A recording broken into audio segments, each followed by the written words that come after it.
अपने लोगों की सुरक्षा के लिए कोई देश किस हद तक जा सकता है वो इजराइल ने 50 सेकंड में बता दिया। गुस्से में बेकाबू हो चुके इजराइल ने पूरा गाजा और आधा लेबनान साफ कर दिया है। इजराइल ने कुछ ही मिनटों में हिजबुल्लाह के 1600 टारगेट उड़ाकर अपने हथियारों को धन्यवाद कहा है।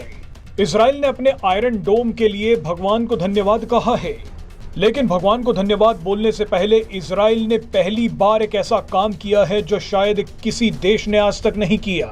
इजराइल ने जो खेल किया है उसमें भारत के लिए एक बहुत बड़ा संदेश छुपा है। इजराइल और भारत उन लोगों से बहुत परेशान है जो आतंकवादियों का मानवाधिकार ढूंढ लाते हैं। इजराइल और भारत उन लोगों से भी बहुत परेशान है जो देश विरोधी एजेंडा चलाने वाली विदेशी मीडिया के प्रेस फ्रीडम की दुहाई देते हैं। मगर आज इजराइल का तांडव देख मानवाधिकार और प्रेस फ्रीडम गैंग बुरी तरह से घबरा जाएंगे। दरअसल इजराइल ने हिजबुल्लाह के आतंकियों पर हमला करने से पहले दो ऐसे काम किए हैं जो आपको हैरान कर देंगे। सबसे पहले तो इजराइल के राष्ट्रपति बेंजामिन नेतन्याहू ने कैमरे पर आकर 50 सेकंड तक लेबनान की जनता को समझाया कि वो हिजबुल्लाह के आतंकियों का साथ ना दे। जहां जहां हिजबुल्लाह के लोग रहते हैं उन जगहों को खाली कर दें।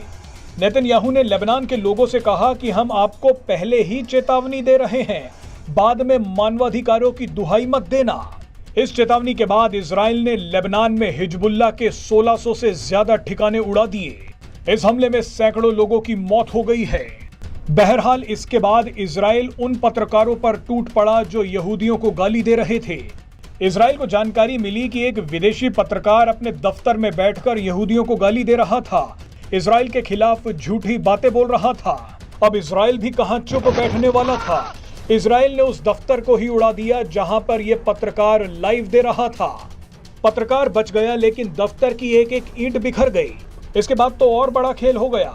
एक टीवी चैनल जो लगातार इजराइल के खिलाफ खबरें चला रहा था, वहां अचानक इजरायली सेना पहुंच गई। इजरायली सेना ने न्यूज एंकर को नोटिस दिया और कहा कि आज से तुम्हारा ऑफिस बंद है। इजरायली सेना ने कहा कि मानवाधिकार और प्रेस फ्रीडम की बातें संयुक्त राष्ट्र में जाकर करना। इजराइल का कहना है कि प्रेस फ्रीडम के नाम पर हम अपने देश के खिलाफ एजेंडा नहीं चलाने देंगे। वैसे इजराइल ने भारत को एक शानदार रास्ता दिखाया है। आपको याद होगा कि जब भी भारत ने विदेशी मीडिया और ह्यूमन राइट्स वालों को कश्मीर में एजेंडा चलाने से रोका, तब भारत को प्रेस फ्रीडम और मानवाधिकारों की लिस्ट में नीचे डाल दिया गया। मगर इजराइल ने भारत को एक संदेश दिया है कि अगर अपने लोगों की रक्षा करनी है तो एजेंडा चलाने वाले इन लोगों को धक्के मारकर निकालना होगा।